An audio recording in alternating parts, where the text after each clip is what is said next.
Fala galera, professor Saulo Formiga aqui de volta e a gente vai falar sobre hoje agricultura. O tema da aula de hoje é agricultura, então presta bem atenção porque a gente vai trabalhar com conceitos básicos da agricultura geral, tá bom?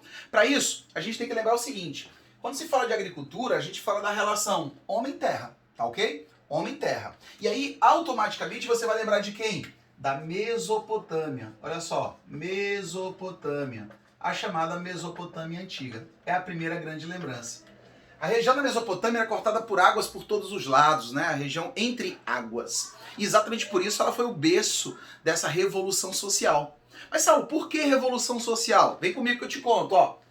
Olha aqui, a gente tinha uma sociedade que era nômade. Olha só, nômade. E enquanto nômade, nós chamamos ela de coletora. Olha só, coletora. Quer dizer o quê? Que ela pega aquilo que a natureza oferece. Então a sociedade nômade ela era extremamente dependente dos recursos naturais. Por que então eu falo em uma revolução com o advento da agricultura? Porque agora, com a agricultura, o homem passou a trabalhar a terra. Olha só, a palavra que surge aqui, trabalho. E com esse trabalho do homem na terra, a gente passou a ter uma sociedade agora sedentária. Ou seja, fixa. Fixada à terra. Portanto, uma sociedade chamada de produtora. Olha que diferença faz, né, gente? Uma sociedade que deixa de ser coletora e passa a ser dona de si, ou seja, produz aquilo que vai atender às suas necessidades. Pessoal, quando você fala aqui de trabalho, a palavra que vai estar automaticamente relacionada a isso é exatamente necessidade. E por necessidade a gente se reinventa. Então a gente sai do modelo coletor e entra no modelo produtor. A partir daí a gente passa por várias transformações. A própria agricultura, ela não é mais a mesma hoje. Há um tempo atrás a gente produzia com as mãos. O arado, que hoje é muito criticado porque é uma prática arcaica, ele hoje é visto como arcaico, mas lá no passado foi uma grande revolução. Ele facilitou a penetração das sementes no solo, ele aprofundou a velocidade com que a produção acontecia. Então cuidado quando você julga aquilo que é arcaico e aquilo que é aprimorado. Porque aquilo que é aprimorado hoje, com certeza lá na frente será arcaico. Então tudo é uma questão temporal, perfeito?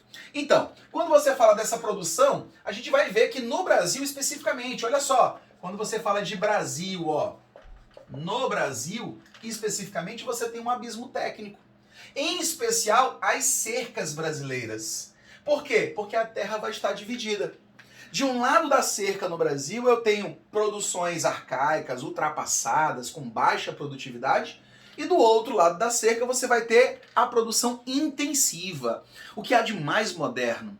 Quer ver? Quando você vê aquelas propagandas na Globo, na Rede Globo, chamada Agro é Tech, Agro é Pop, Agro é Tudo. Isso eu lembro sempre do meu amigo Rodrigo, evidentemente, né? Porque ele que gosta dessa propaganda. Mas realmente tudo vem do agro. Por exemplo, vem aqui, ó. Eu tenho uma sacolinha aqui que eu ganhei de presente lá da escola, certo? Essa sacolinha não é de plástico, ela é de papelão. Esse papelão, ele é produzido a partir do quê?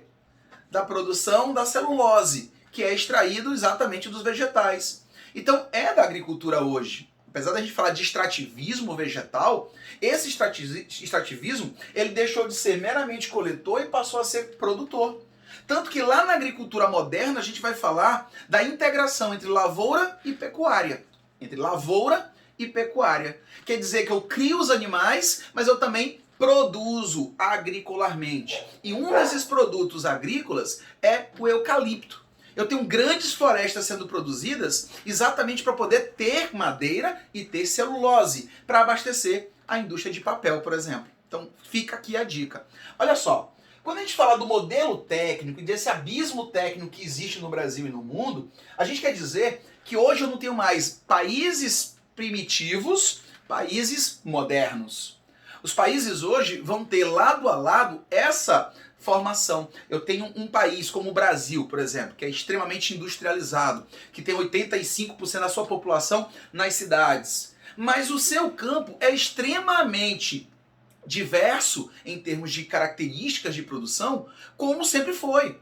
De um lado eu tenho sim produções extraordinariamente modernas como a soja, como o arroz, como o trigo, mas do outro eu tenho a mandioca. Isso mesmo. Como eu estou falando aqui do Maranhão, A produção do Maranhão ela é dividida da seguinte forma, isso já caiu na UEMA, viu? Presta atenção.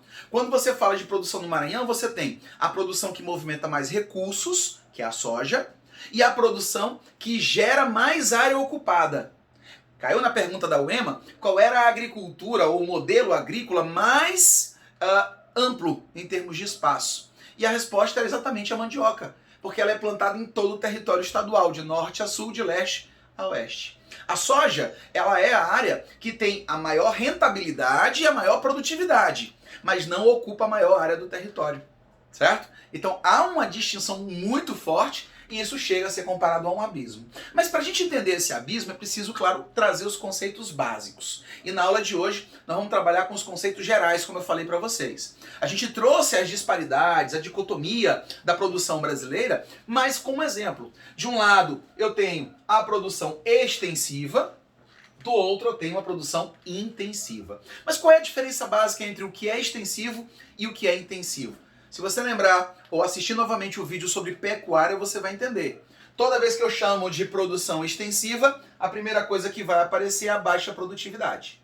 E o porquê dessa baixa produtividade você deve estar se perguntando. Tá aqui, ó.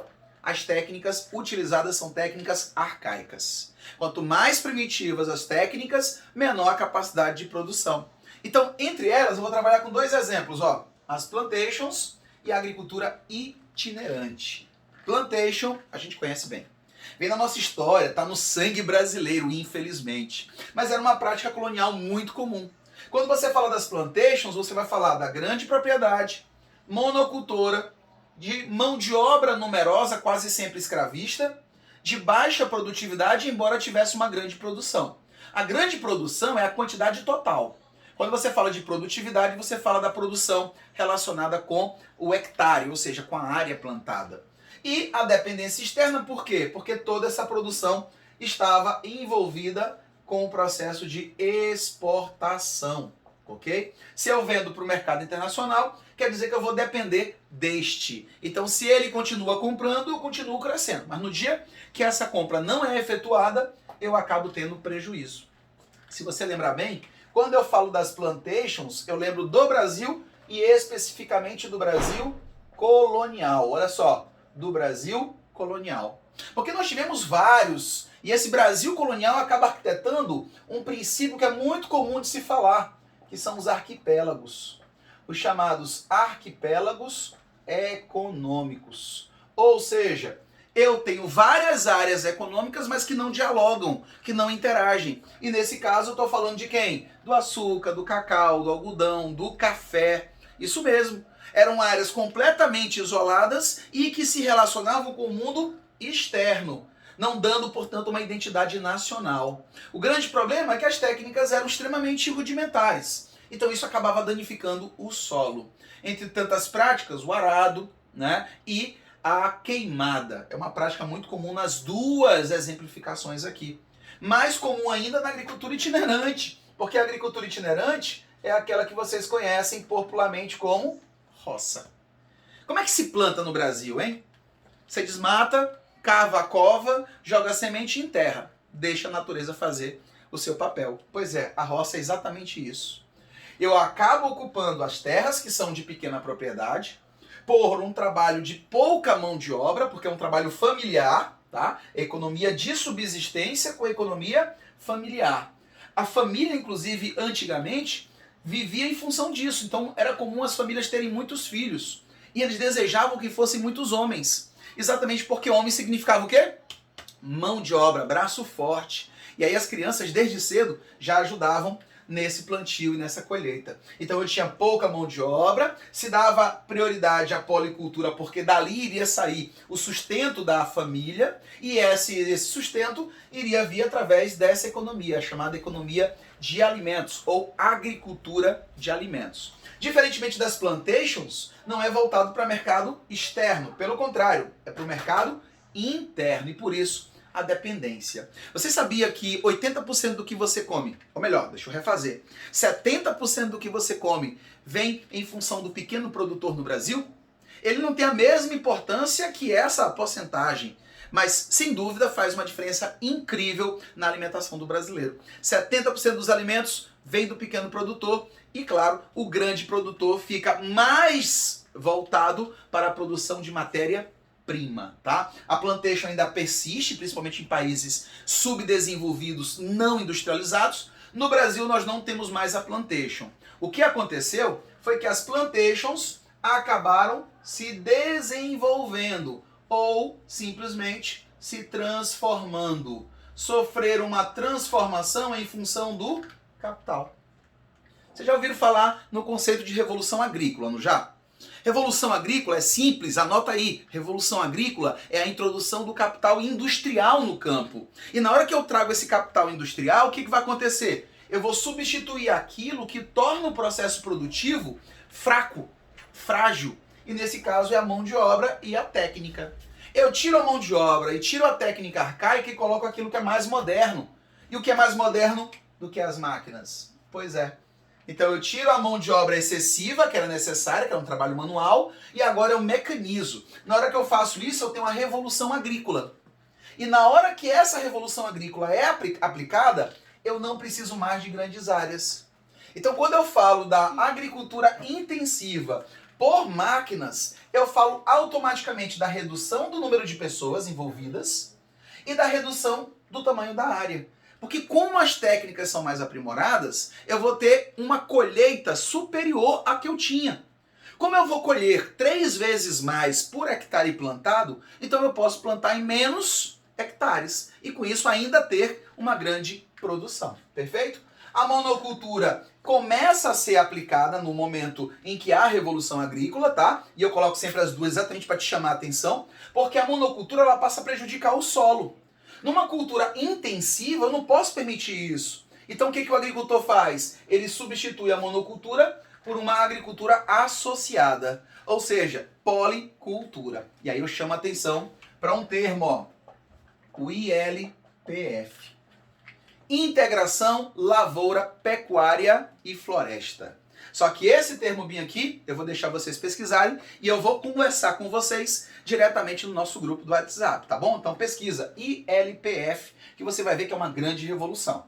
Bem, a mão de obra reduz, evidentemente, porque agora eu tenho muito mais tecnologia, e a mecanização ampla faz com que a exportação seja o berço dessa intenção. Por que exportação? Porque vai se transformar em produção de matéria-prima. Em vez de alimentos, produção de matéria-prima. Para quem? Para a indústria.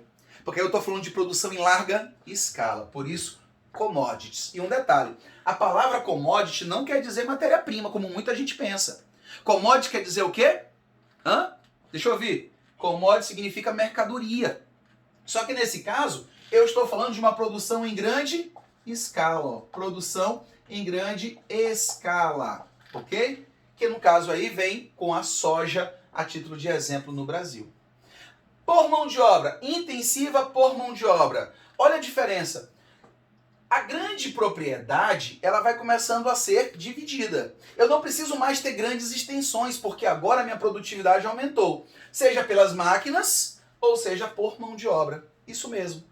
Durante muito tempo a gente achou que uma terra que tinha muita mão de obra nunca seria capaz de competir em termos de produtividade com uma terra usando máquinas. Mas nós temos exemplos do sudeste da Ásia, como o caso da China, o caso do Vietnã, o caso da Indonésia e outros, em que o uso da mão de obra é expressiva. Eu estou falando de centenas de pessoas que trabalham de maneira padrão, de maneira padronizada. Para quê? Para poder exercer a produtividade.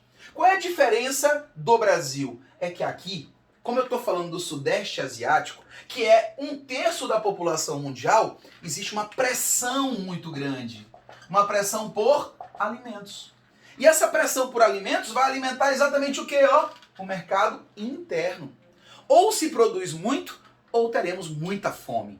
Então, o que o Sudeste Asiático fez? Pegou uma técnica milenar, que a gente tem aqui inclusive na América, desde as sociedades pré-colombianas, que é o terraceamento, e aplicou na região. Gente, eu estou falando do Sudeste Asiático. E o Sudeste Asiático são terras irregulares, são relevos de planaltos. As áreas de planície praticamente são inexistentes. E as que existem já são ocupadas pelas cidades. Então o que eles tiveram que fazer? Adequar terras que não eram produtivas à agricultura para esse uso. Uma nova revolução.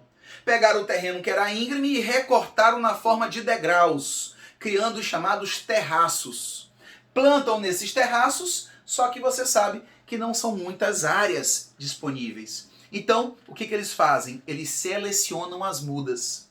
Não se joga a semente no solo e espera a natureza agir. Eles plantam essas sementes em estufas, no saquinho de muda. Colocam em estufas e dão as condições ideais, como temperatura e umidade. Assim que essas condições dão, portanto, meios para que a planta cresça, eles vão, portanto, selecionar as mudas que cresceram em tempo hábil. Então essas mudas, elas vão ser separadas e vão para o solo definitivo. Como só vai para o solo as mudas que já mostraram que irão se desenvolver e que irão gerar frutos, então 100% da área plantada gera 100% de área colhida. O resultado é uma alta produtividade que se compara às áreas agrícolas por mecanização. Perfeito? Então essas duas são dois grandes exemplos que pequenas propriedades podem produzir muito. Você pega o exemplo da pecuária. Tem lugares em que eu tenho 1 animal por hectare, extensivo.